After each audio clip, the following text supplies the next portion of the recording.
Dis-moi, ça serait pas l'heure de la vidéo achat de janvier-février par hasard? Allez, installe-toi bien, je pense que ça va te plaire et en plus, il y a du lourd. Du très lourd. Dépêchons-nous, je n'ai que quelques heures.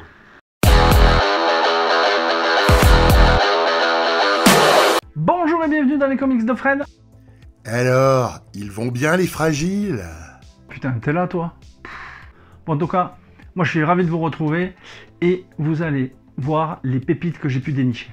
Pour cette présentation des achats, on va commencer par les comics et tout d'abord par du vintage, puisque dans une librairie d'occasion dans l'Aude, à Castelnaudary, j'ai récupéré un truc absolument fabuleux, qui est totalement dans son jus. C'est Captain America Bicentenary. Alors ça fait partie des Marvel Treasury Special. Voilà. Ça, je crois que je l'ai payé 15 ou 20 balles. Donc il est sous blister. Il est en... Je vais pas dire en parfait état, mais il est en bon état général. Et puis comme c'était l'année de ma naissance, ben, je me suis dit, allez, ça date de 76, faites le calcul. Ben, je me suis dit pourquoi pas. Donc voilà, je me suis fait ce petit plaisir. Est-ce que je le lirai ou est-ce qu'il va partir directement dans un cadre pour me la péter un petit peu? J'en sais rien. En tout cas voilà, ça je l'ai récupéré. J'ai récupéré celle-ci au comptoir du rêve sur Daredevil. En même temps on est en plein dans la période avec le retour de Matt Murdock sur Disney+, avec Daredevil Born Again. Donc voilà, j'ai trouvé sympa, je l'ai prise. Ça ira dans mes collections de covers. Ensuite, j'ai pu récupérer celle-ci de The Amazing Spider-Man, l'édition Timeless d'Alex Ross. Donc il a fait toute une série de couvertures avec des personnages, et en plus Mysterio, c'est un des personnages que j'adore. Donc voilà, moi je trouve que c'est super bien dessiné. Bref, c'est du Alex Ross. Ceux qui me connaissent savent que je kiffe Alex Ross, donc voilà. J'ai récupéré ça au comptoir du rêve. Comics, bien évidemment. J'ai récupéré celle-ci, Libermero, qui a fait un travail absolument fabuleux dessus.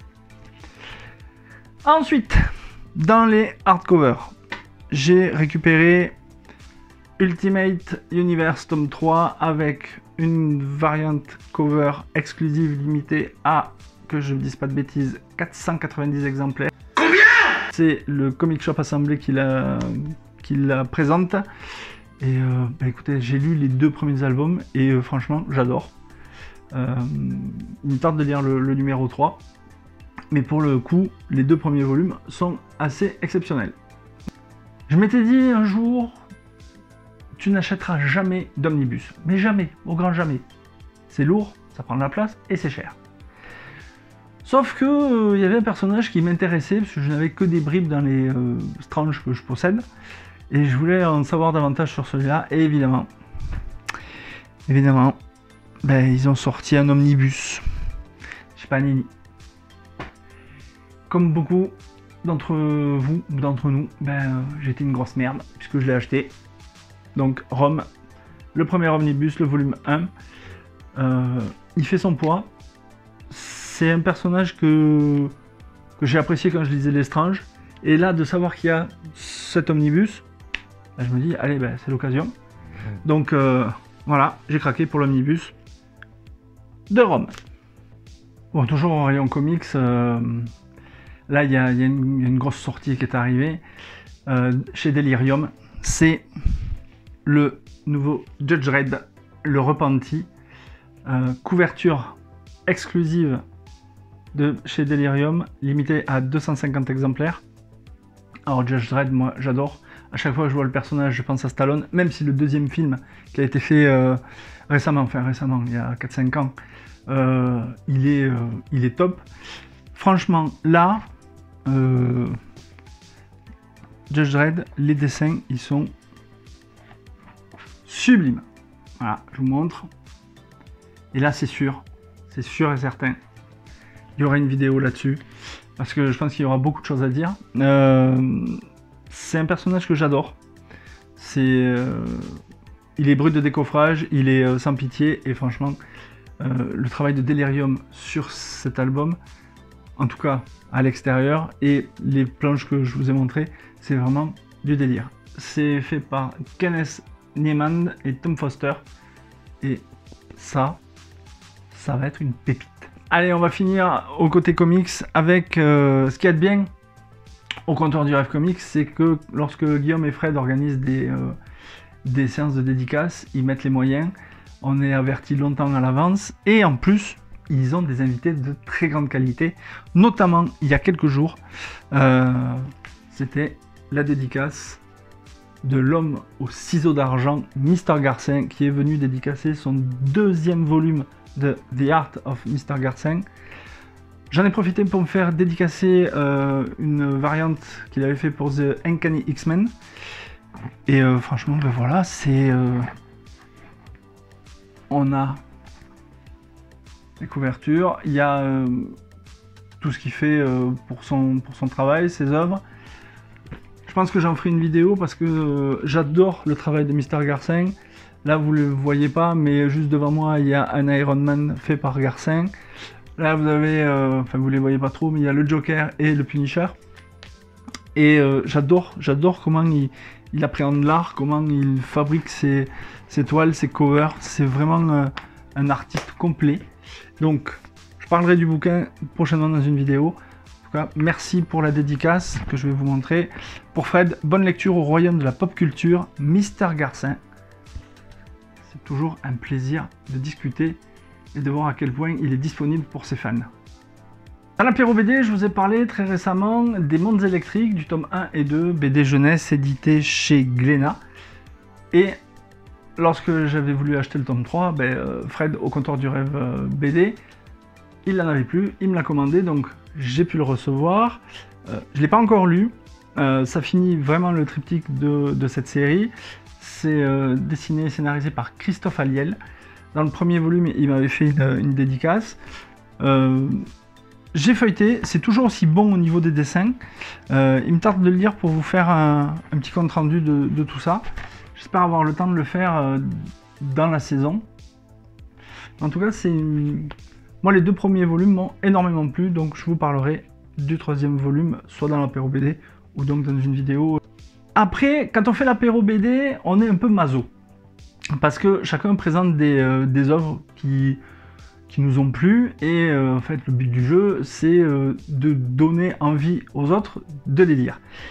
Et là, Jules, il a réussi un truc, j'aurais pas été dessus directement, mais il en a parlé avec une telle émotion et une telle justesse que je ne pouvais que craquer pour me le procurer. Ça tombait bien puisque Julien BD, allait à la séance de dédicace de Mitsuo, je crois que c'était à Paris ou à Amiens.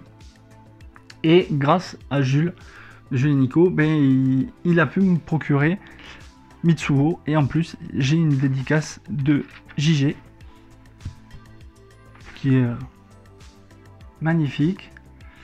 Je ne l'ai pas encore lu. Je sais que Jules en avait parlé avec beaucoup d'émotion.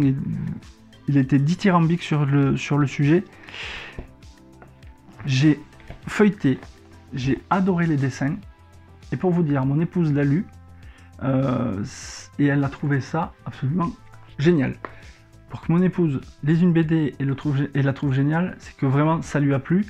Donc moi je vais le lire et je vous dirai ce que j'en pense rapidement. En tout cas, ça a l'air d'être une belle pépite. Donc voilà, donc merci à Julien BD et à Jules pour m'avoir obtenu cette dédicace. Ensuite, toujours à la franco-belge, j'ai lu la BD, la meilleure BD de tous les temps selon l'Obs, de Franquin, Idée Noire.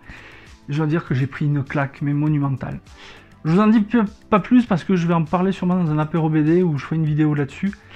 Il y a une interview de Franquin en début d'album. Et voilà, on apprend à connaître un peu Franquin pour cet album-là. C'est d'une justesse folle. Mais voilà, j'en dis pas plus. Ça, c'est à avoir dans la bibliothèque pour tous les fans de Franquin.